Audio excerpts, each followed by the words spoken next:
ஒரு தேர்தல் காலத்தில் அதிக சர்ச்சைக்குள்ளான வேட்பாளர் வேறு யாருமே இருக்க முடியாது.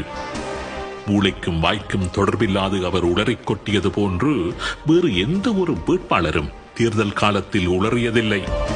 வைத்தியர் அர்ச்சுனா போன்று கடுமையான விமர்சனங்களை இந்த தேர்தல் காலத்தில் சந்தித்த வேட்பாளர் என்று வேறு யாரையும் கூறிவிட முடியாது. ஆனால் தமிழ் மக்களோ வைத்தியர் அர்ச்சுனாவை வெல்ல வைத்து அழகு பார்த்திருந்தார்கள்.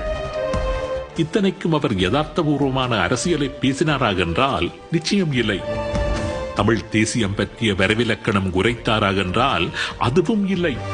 இருந்தும் மக்கள் அவரை தமது பிரதிநிதியாக நாடாளுமன்றம் அனுப்பி வைத்ததற்கு ஒரே ஒரு காரணம், அவர் மக்களின் பிரச்சனைகளை பேசினார்.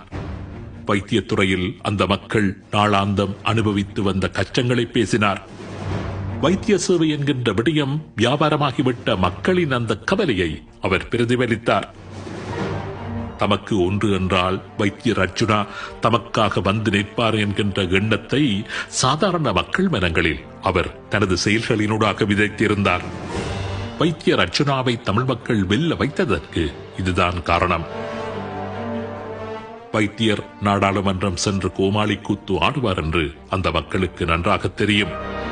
தன்னோடு நின்ற மக்களை நாளையோ நாளை மறுதினமோ துரோகி என்று சொல்லுவார் என்பதும் அந்த மக்களுக்கு தெரியும்.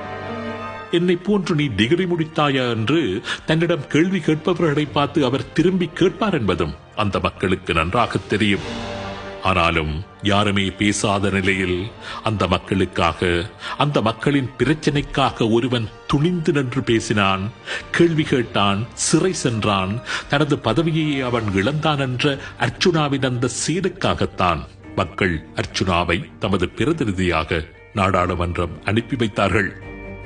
சுமந்திரன், கஜேந்திரன், கஜேந்திரகுமார் பொன்னம்பலம் போன்ற மிக பிரபல்யமான தமிழ் தலைவர்களை விட அதிக வாக்குகளை வழங்கி மக்கள் அர்ச்சுனாவை நாடாளுமன்றம் அனுப்பி வைத்ததற்கு மக்களின் பிரச்சனையை மக்களோடு மக்களாக நின்று அவர் பேசினார் என்பதுதான் முக்கியமான காரணம். தமிழ் தேசியம் பேசி இந்த தேர்தலில் தோல்வியடைந்த அரசியல்வாதிகளிடம் நாங்கள் சொல்ல விரும்புவது இதனைத்தான். தமிழ் மக்களுடைய பிரச்சனைகளை தமிழ் மக்களுடன் கூட நின்று நீங்கள் பேசியிருந்தால் தமிழ் மக்கள் உங்களுக்காக நின்றிருப்பார்கள். மக்களுக்காக நீங்கள் உங்களை உண்மையிலேயே அர்ப்பணித்திருந்ததாக மக்கள் நம்பியிருந்தால் நிச்சயம் உங்களை அவர்கள் நாடாளுமன்றம் அனுப்பி வைத்திருப்பார்கள். ஆனால் நீங்கள் அதனை செய்யவில்லை. செய்வதாக கூறினீர்கள், நடித்தீர்களே தவிர உண்மையிலேயே நீங்கள் அதனை செய்யவில்லை.